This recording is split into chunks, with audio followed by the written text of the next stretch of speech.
You are so lazy. I worked until the day before I gave birth.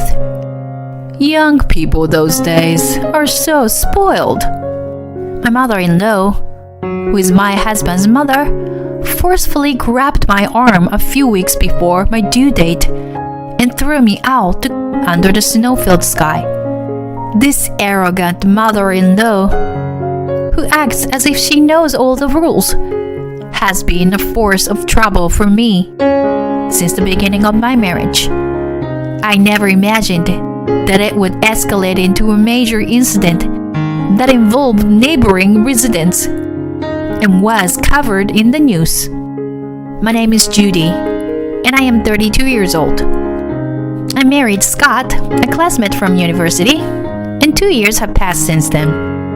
My husband was allowed to attend university by his parents on a condition that he would return to his hometown someday. After graduating, Scott returned to his hometown and began training at his family's long-standing restaurant. I was working as a company employee. We decided to get married because we were in a long-distance relationship. I moved to my husband's hometown, but my heart, which was full of expectations for a new place, was shattered early on. I am strict. I'm gonna make sure you're properly trained, so be prepared.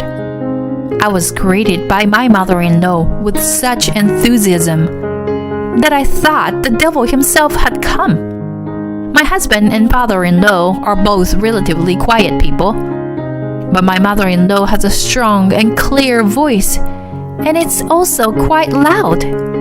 As someone who suffers from migraines, her loud voice made me suffer and echo painfully in my head.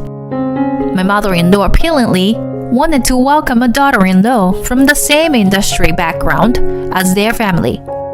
If you don't approve of me marrying Judy, I won't inherit the family business.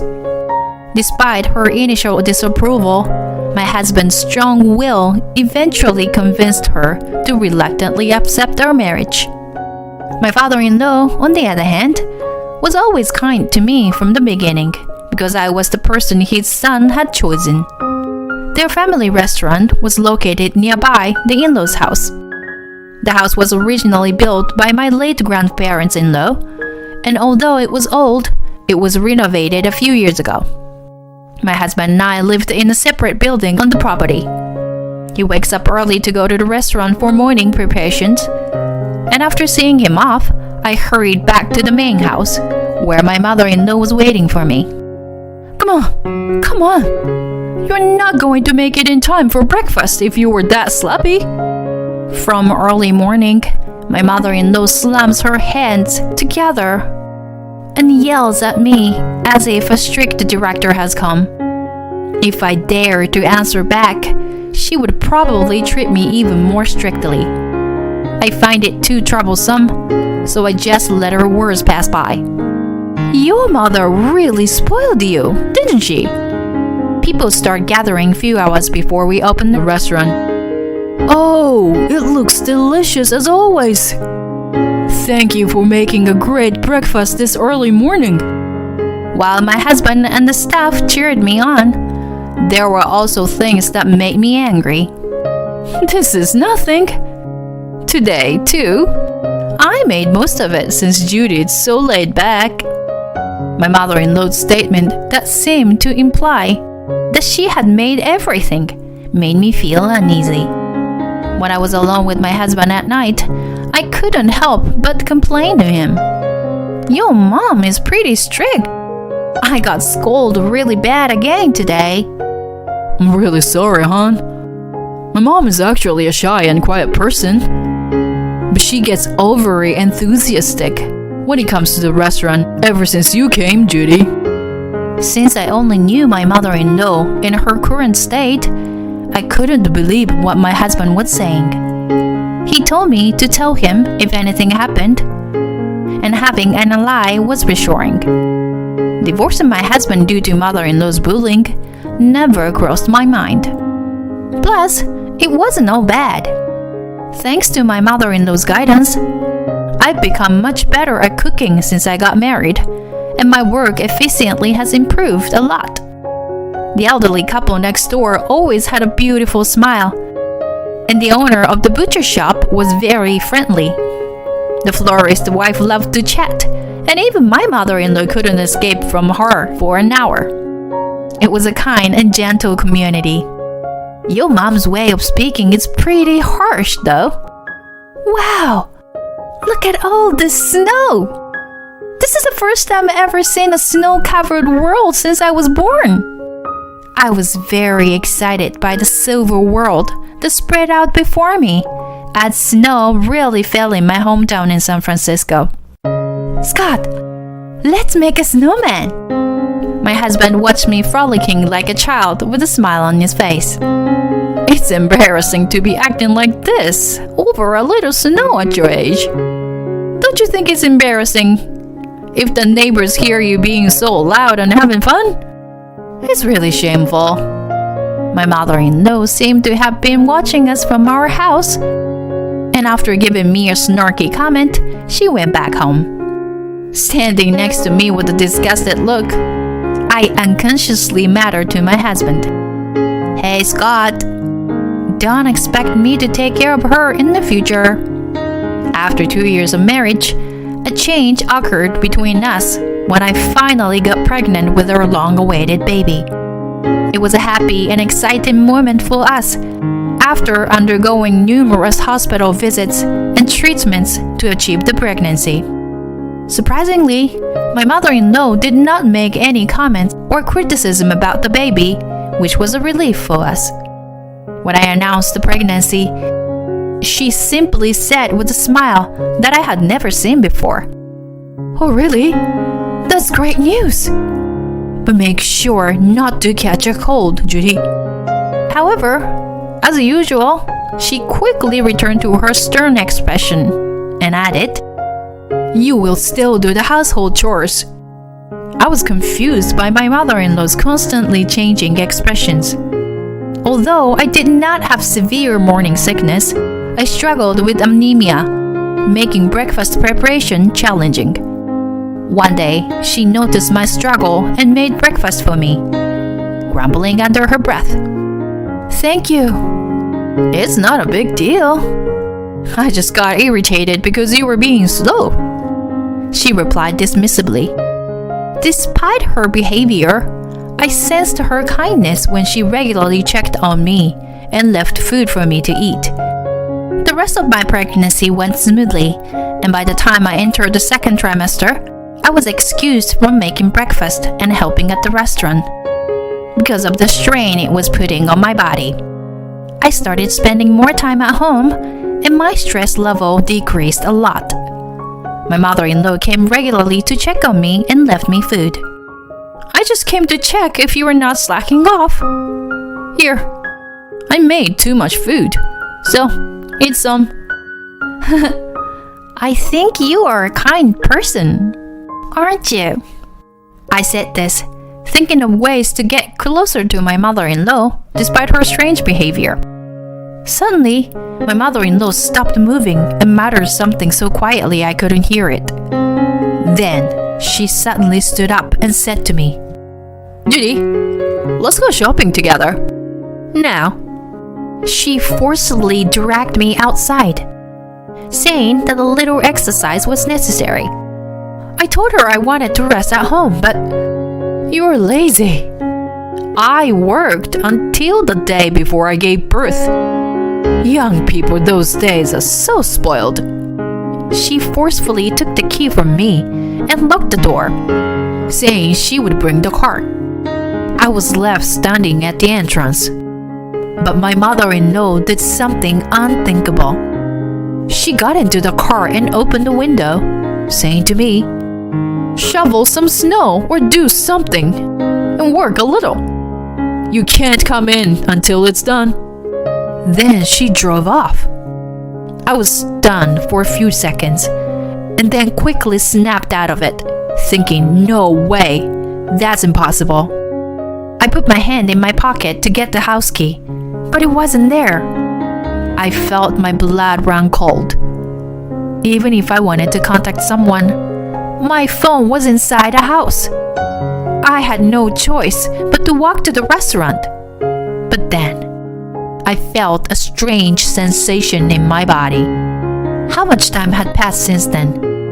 My mother-in-law had come back from shopping and must have been surprised to see an ambulance parked on the property. There were doctors, nurses, and few neighbors around me. My husband and father-in-law had rushed over, looking worriedly at me. My mother-in-law was being scolded by my husband and father-in-law about my head. "Are you crazy to throw Judy out in her last month?" I'm sorry. But honestly, that was the least of my concerns. "Quiet! Save the lecture for later," the doctor spoke after me. "Please be quiet. Your wife is about to give birth." Yes, when I started walking to the restaurant, my water broke. In a panicked state, I screamed, and the elderly couple next door came to my aid.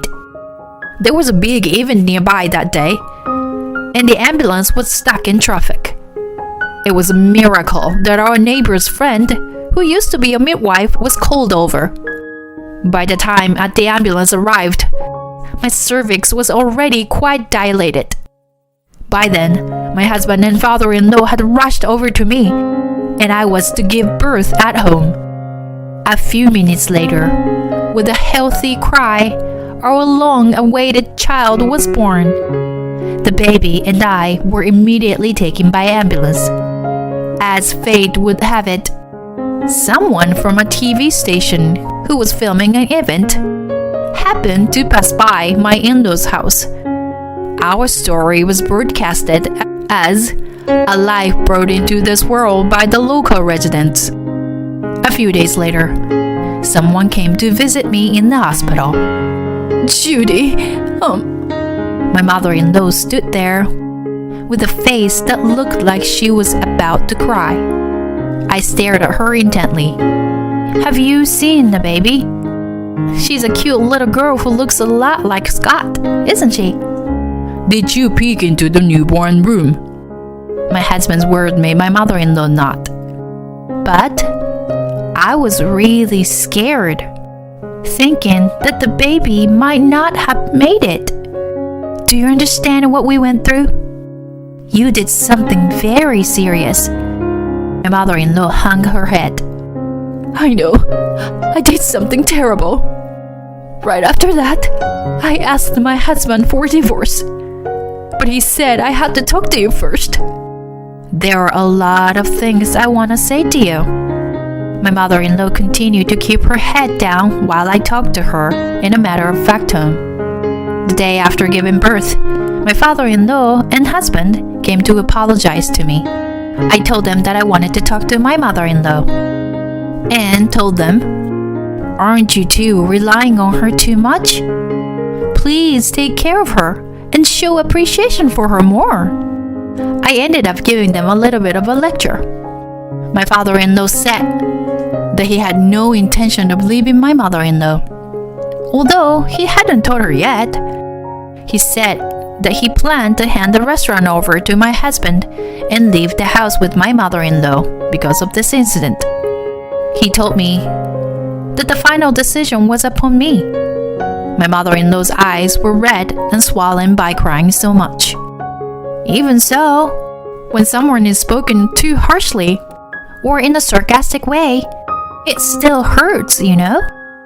I've never met Scott's grandmother, but you don't have to force yourself to be like her, do you?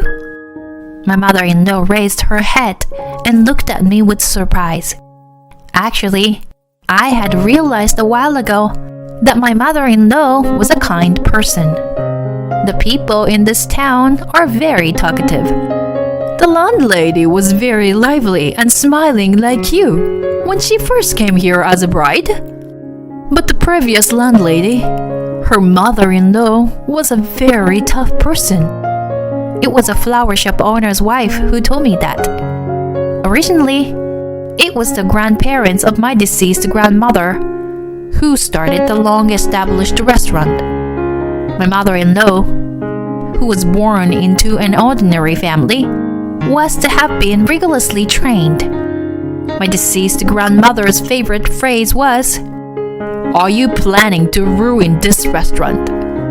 Apparently, my mother-in-law herself had difficulty conceiving children, and Scott was the only child she finally had. She was very worried when he brought home a woman from an ordinary family like me who wanted to marry him. That is why on that day, when you said I was kind, suddenly I heard my mother's voice in my head and saying, "Be stricter." I'm such a fool. I am so sorry, Judy. I thought for a moment and said to my mother-in-law, "I don't really understand what it means to be a proper landlady, but if I were a customer, I would feel better to see a smiling face. I have a request for you, Mom. I want to make breakfast together with you, in harmony every morning. And it's fine if you lower your voice a little. I also don't like you clapping your hands. And then there's one more thing." Hey, there's more? We laughed out loud together. Years later, I was still working as a young proprietress of the long-established restaurant. My daughter Katie, who was born at that time, is now 2 years old. Every morning, I make breakfast with my mother-in-law. The table, which used to be very quiet, is now very noisy, and the staff seem very happy. The reason why my mother-in-law was late that day was because she got caught up in a conversation with the flower shop owner's wife and got stuck in traffic on the way back. There was a rumor that my mother-in-law had thrown me out, but that was not true. I had just forgotten that I gave her the house key earlier that day. The story quickly spread from the flower shop owner's wife, and the rumors about my mother-in-law soon disappeared. My father-in-law started spending more time with my mother-in-law and left the restaurant to my husband. So they started going out together more often. The restaurant has also been thriving with an increase in new customers. As usual, the area becomes a winter wonderland when winter comes. Looks like it snowed again this year. Mom, are we going to have another snowball fight this year? Said my daughter Katie, eager and grinning at me. I'll get you. When my husband went outside, he started making snowmen as usual every year. My mother-in-law also came out of the house and said, "Grandma is on the same team as Katie." My mother-in-law smiled happily at my daughter's words, and I returned her smile. Then I reminded my mother-in-law, "Hey, don't forget our promise." "I know, dear. But more importantly, you shouldn't get too cold. Hey, Scott, don't just stand there. Bring a coat for Judy." On that day, I had asked my mother-in-law at the hospital, "Let's make snowmen together when Katie gets bigger. I want you to be a kind and lovely grandmother with a beautiful smile. Promise?" When I conveyed this to my mother-in-law, she burst into tears. Currently, I am pregnant with my second child and will soon give birth to a younger brother for my daughter. My daughter Katie is super happy and pets my belly every day, eagerly awaiting his arrival. When Katie was born, my mother-in-law provided me full support. "I'm looking forward to a new baby," she said enthusiastically. She's like a second mother to me, and her unwavering support has been invaluable. Despite the challenges, I plan to continue living happily among the people in this beautiful land.